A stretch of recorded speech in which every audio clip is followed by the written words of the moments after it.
Eu acho que o policial é um bocadinho um instrumento, não é? Quer dizer, no Longe de Manaus há esta pequena frase logo a abrir o livro, que é: todos os romances policiais têm regras, este não tem. Basicamente, eu costumo dizer que toda a literatura é policial, na medida em que, se o policial trata do crime, da culpa, do desaparecimento, do enigma, da solidão dos personagens, bom, é disso que trata toda a literatura.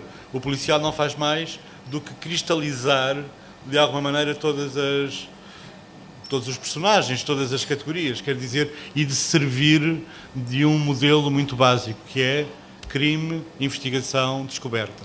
Não é? E para isso precisa de um herói. Esse herói é Jaime Ramos, no meu caso, mas são todos os heróis da literatura policial. Eu acho que de alguma maneira, o policial salvou a literatura de ficção, instituindo uma categoria muito, ou um programa muito ambicioso a meio do século XX, que era: todos os romances têm que ter princípio, meio e fim, mesmo que nós não comecemos pelo princípio nem terminemos no fim. E isso deu, ou permitiu à literatura em geral, à literatura de ficção em geral, continuar, não é? E ficar ligada a leitores e ficar ligada à própria noção de autor, ou seja, aquele que cria e inventa histórias. A história do colecionador de erva foi uma história que eu e o José Eduardo Agualusa partilhamos há muitos anos, há uns anos, desde 2006. Conhecemos um colecionador de erva. É uma figura estranhíssima.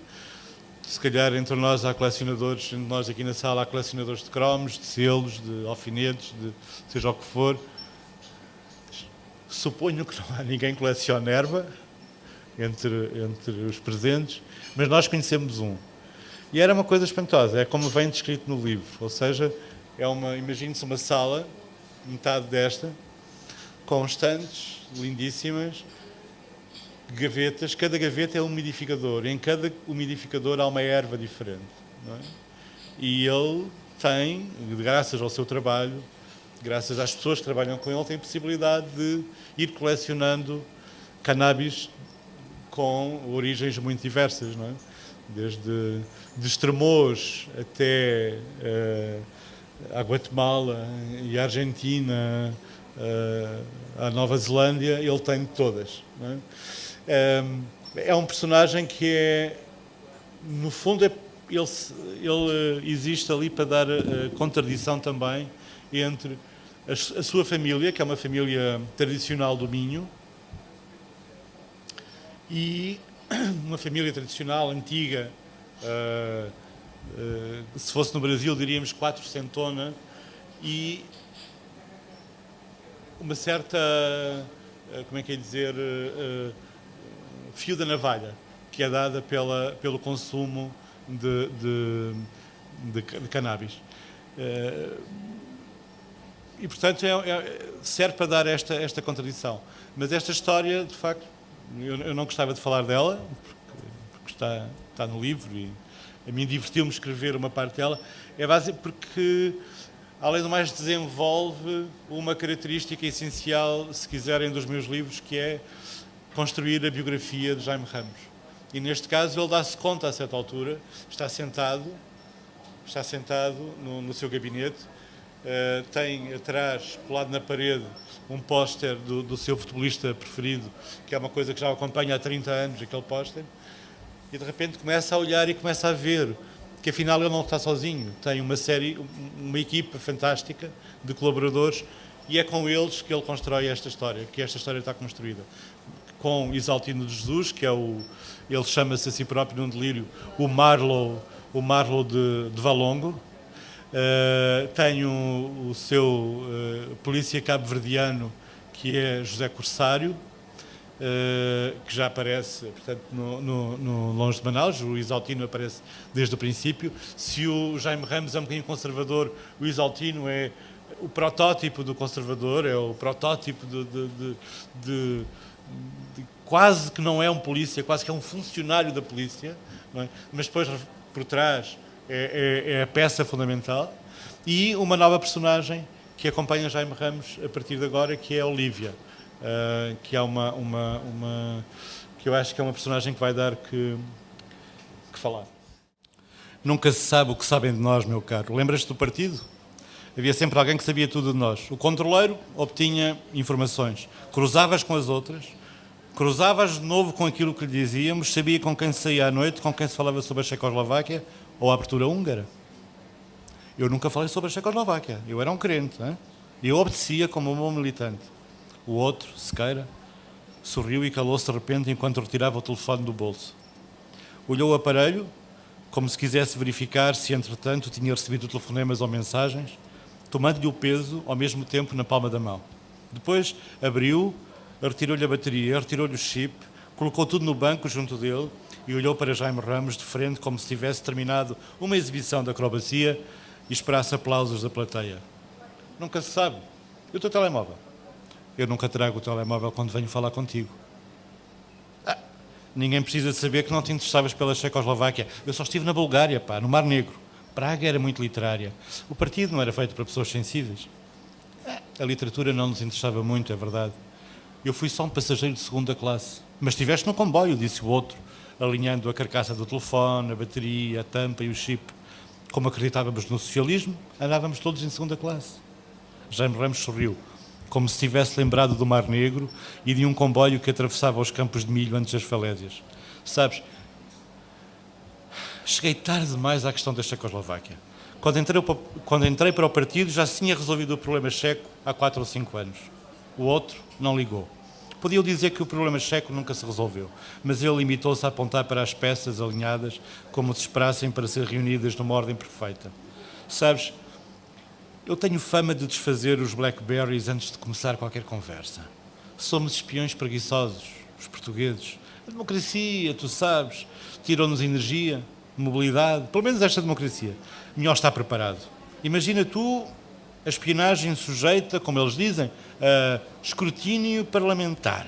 Somos uma raça em extinção, tu e eu, mais 20 ou 30. Não aguentaríamos estar sujeitos a escrutínio parlamentar. Eu nunca fui espião, disse Jaime Ramos, batendo com a cigarrilha apagada na unha do indicador. Não, mas também ninguém conseguia espiar-te naquela altura em que tinhas importância. Não usavas computador, não usavas telemóvel, dedicavas-te a crimes sem qualidade, tarefas sem prestígio, homicídios, coisas que não convocam as classes dirigentes. E também não sabia que faço parte da lista das espécies em perigo. Fazes sim. Somos os últimos. Trabalhamos ilegalmente, somos escutados, sabem a marca das nossas camisas, com quem dormimos, se ressonamos, o que comemos, a que horas fazemos a barba, espiamos uns aos outros. E o que é que lhes dizes nessa altura? Digo-lhes, sei o que fizeste e o que andaste a fazer. E então desfaço-lhes o Blackberry à frente deles. Um dia pedi o telefone ao ministro, destes que andam aí, e desmontei-lhe, tal como fiz a este. Agora já podemos falar, disse-lhe eu. Eu estou a ser escutado? Perguntou ele. Estamos todos, disse-lhe eu outra vez. Estamos todos. Desde que nos levantamos até entramos no apartamento da amante e mesmo daí para a frente, quando dizemos boa noite à mulher que dorme ao nosso lado, antes de apagarmos o candeeiro e começarmos a fingir que estamos a dormir. Nessa altura, tu sabes, Jaime, ele tinha uma namorada e um casamento muito estável, ao mesmo tempo, tudo ao mesmo tempo, e levou tudo muito a sério. Ficou de boca aberta. Olhou para o telemóvel 1, 2 vezes e eu disse-lhe, agora já é tarde. O senhor fala demais, fala com toda a gente, tem 3 números de telefone. As escutas que o senhor tem de mim não são nada ao pé das que eu tenho de si. E pus-lhe um dossiê à frente, em cima da mesa, e ele acreditou.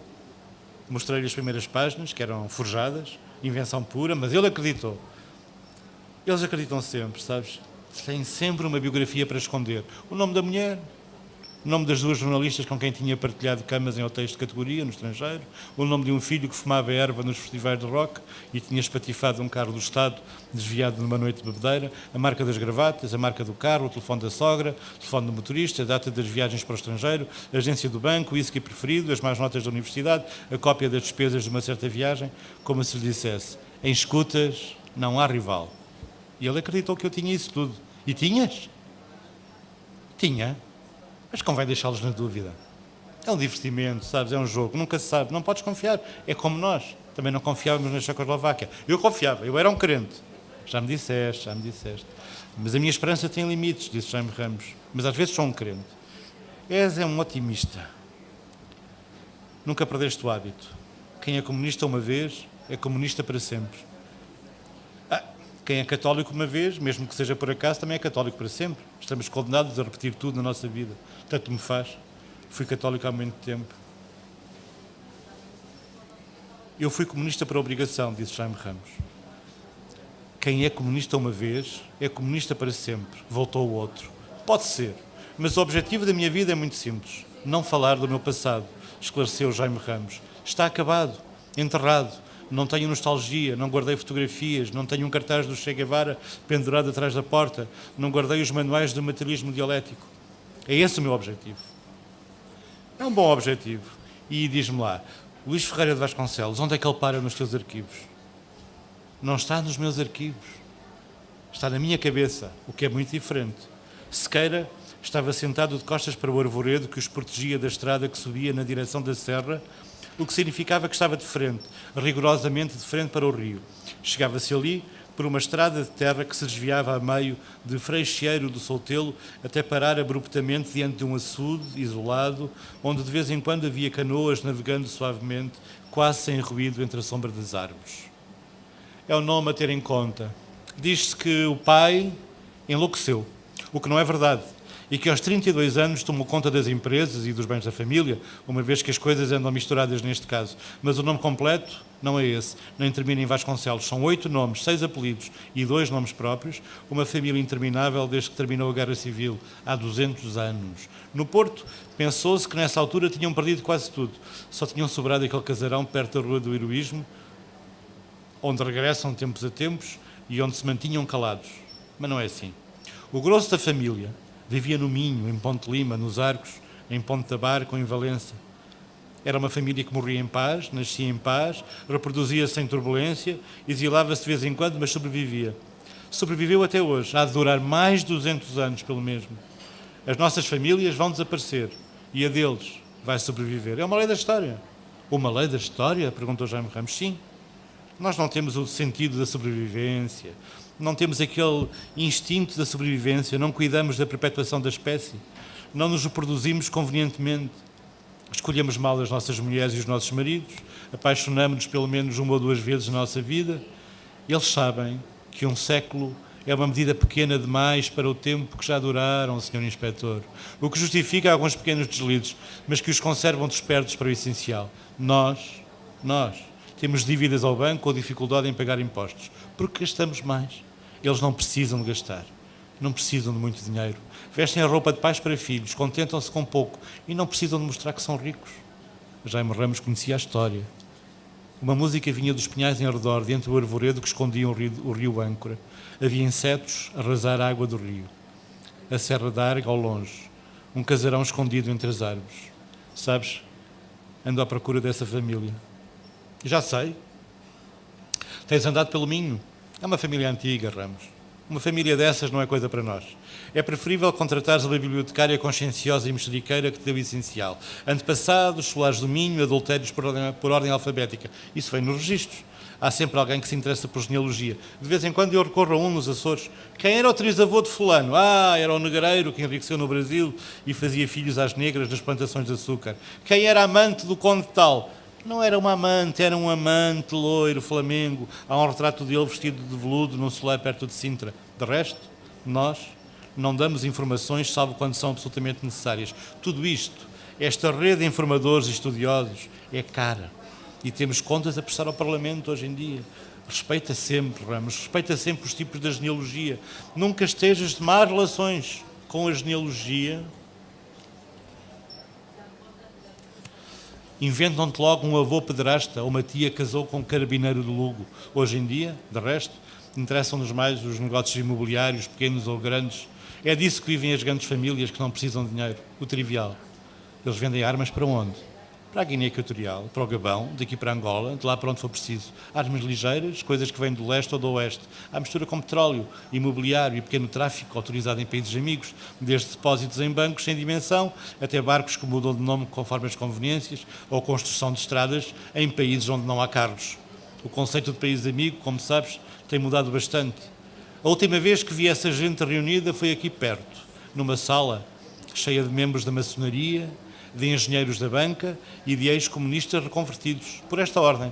E também havia um Opus Dei, que também era cavaleiro da Ordem de Malta.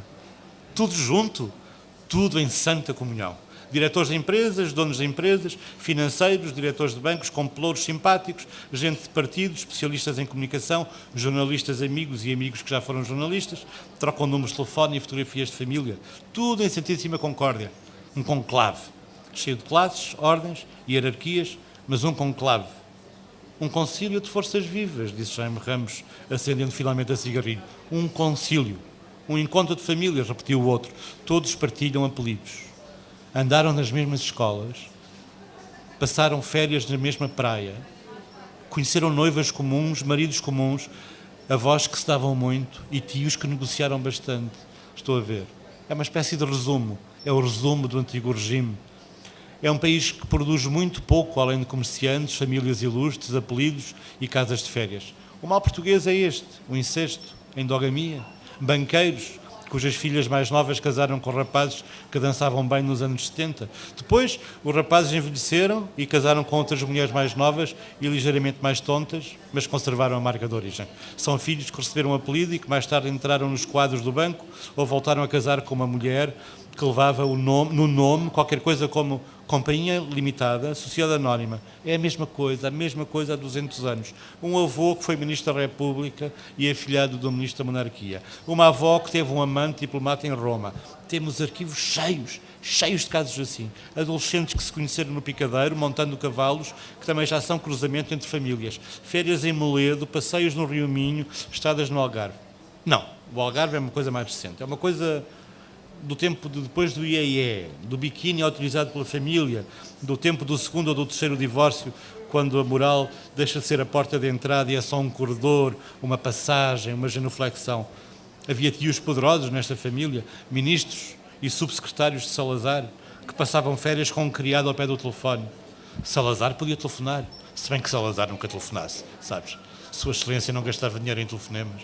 Escrevia cartas, não tinha a febre da velocidade. Mas esta família não usava telefone. Falavam olhos nos olhos, segundo se diz, e detestavam documentos, contratos, testemunhas, ministros e notários. Tudo em nome da honra e do passado. Tinham um passado a servir de garantia. Um tio velho que foi escudeiro de um rei enquanto não sofria de gota ou reumatismo não prendeu a cama. Eu adoro estas famílias, Ramos. Gostava de ser historiador. De escrever a história das aventuras sexuais do regime, dos pequenos adultérios, dos pequenos deslizes sem registro, dos negócios que nunca são contabilizados, dessa gente de que só sabes metade do nome, porque há sempre um apelido escondido para ser revelado atrás de uma porta em circunstâncias especiais. Diretores de empresas, banqueiros, bispos, padres, cobradores de impostos, gente dessa. Padres também? Padres. Bispos era melhor.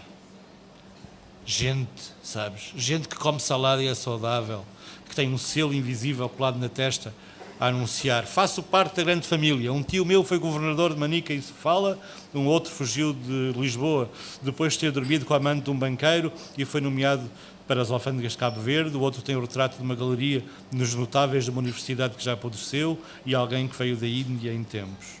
Alguém que enriqueceu no Brasil e fez filhos a mulatas que nunca foram escravas. Sabes? Fazer a biografia destas famílias, Ramos,